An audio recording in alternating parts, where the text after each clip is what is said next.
Nangilaw nga pala guys kami ng pugita ngayong gabi at dito lang pala guys sila nagtatago sa ilalim ng mga bato. At nakahuli rin kami guys na isang napakalalang isda na kung tawagin na stonefish o gatasan. Grabe nga guys yung mga natagpuan namin dito ngayong gabi sa Pangingilaw, kaya nga guys samahan nyo na ulit kami. So what's up mga napadaan lang. So ngayong araw nga guys, maaga na naman tayong tinanghalin ng gising. At syempre guys, may adventure na naman tayo. Nadayo nga pala guys kami sa kabilang barangay at medyo malayo nga pala yun. At yun nga pala itinatawag naming buhay na tubig. Dahil napakalinaw nga pala guys ng tubig doon, mangingilaw na rin kami. At fast forward nga guys tayo, nakarating na nga pala tayo dito sa pinagtuluyan naming bahay dito. Noong sumapit na nga guys ang dilim o gabi, agad nga pala kaming pumunta dito sa may tabing dagat. At ang plano nga guys namin ngayong araw ay ngayong gabi guys ay maghahanap ng mga pugita. Kaso nga lang guys, eto nga pala yung bumungad sa amin dito pagkababa pa lang namin.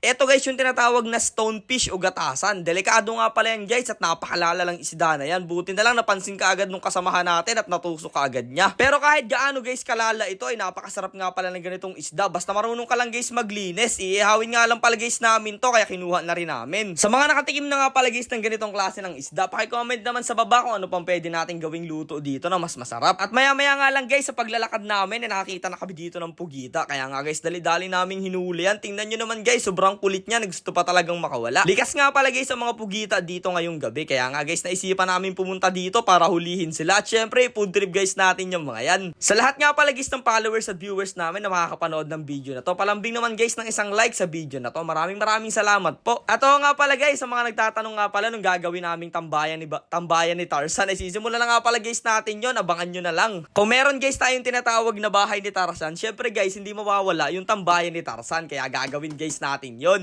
Bukod nga pala guys sa mga pugita na nahuhuli namin dito ngayong gabi, nakakahuli rin nga pala guys kami o nakakagadampot nitong tinatawag guys namin na sahang. Ay sa English naman guys, tinatawag itong spider shell. Marami nga guys na ingilaw dito ngayong gabi dahil labas nga guys yung mga ganitong klase ng mga maliliit na pugita. Kaya nga guys, syempre dali-dali na rin kami lilibutin natin to. Ganito nga pala guys ang itsura ng pugita pag nakita nyo sa ilalim ng tubig. Talagang pasimple lang guys naglalakad nyo mga yan. Tapos pag nahalataan nyo na sila na pugita sila, bilis-bilis na yan guys maglalangoy. Medyo kulay green nga pala guys na ma-brown yan at pag tinusok nyo na, saka sila guys magwawala. Medyo maliliit nga guys yung labas na pugita ngayon, pero kahit ganyan guys kaliliit yan ay sobrang solid nga pala ng lasa niyan. Sa palagay nyo guys, anong masarap na luto na gawin natin dito sa mga pugita na nahuli natin ngayong gabi? Paki-comment naman dyan guys sa baba para yun na magawa guys nating recipe sa mga susunod nating vlog. Sobrang likot nga pala guys ng mga pugita pag nahuli nyo sila at grabe din nga palang dumikit yung mga sanction cups nila, kaya kailangan nyo guys gawin dito ay kakagatin nyo guys yung pagita ng mata nila para mabilis guys silang mamatay. Gaya na lang yan, talagang gusto na agad mukbangin ng tropa nating si Angelo yung nahuli nating pugita. At ayan guys, tingnan nyo naman, sobrang dikit din talaga. Nagpatuloy nga lang guys kami sa Pangingilaw at pag-iikot dito sa lugar na to para makarami pa guys tayo ng huli at pang-ulam natin ngayong gabi. Nakakakuha rin nga pala guys kami dito ng tinatawag namin mga talimanok. Parang maliliit guys siya na sahang pero napaka-solid niyan. At eto guys, tingnan nyo naman, talagang naka-camouflage dito yung isang sahang. Hindi mo talaga guys siya mapapansin pang hindi ka biyasa sa ganitong klase ng pangunguha. Kayang-kaya kasi guys mag-camouflage ng ganitong klase ng sahang dyan sa mga lumot na yan. Kaya kailangan guys talasan mo yung paningin mo para makita mo sila. At nakakita rin nga pala guys kami dito ng ibang uri ng kalantugas. Ayan guys, so ang ganda ng kulay niya. Maya-maya nga lang guys, sa Pangingilaw namin ay meron nga pala kami nakasalubong dito na bata. At ayan guys, binahuli siyang isang pugita na medyo malaki. Tapos nung tiningnan ko guys yung lagayan niya, may nahuli rin siya nung tinatawag guys namin na ganutan. Parang kapareha siya guys ng klase ng butete, pero hindi siya guys butete at hindi siya nakakalason.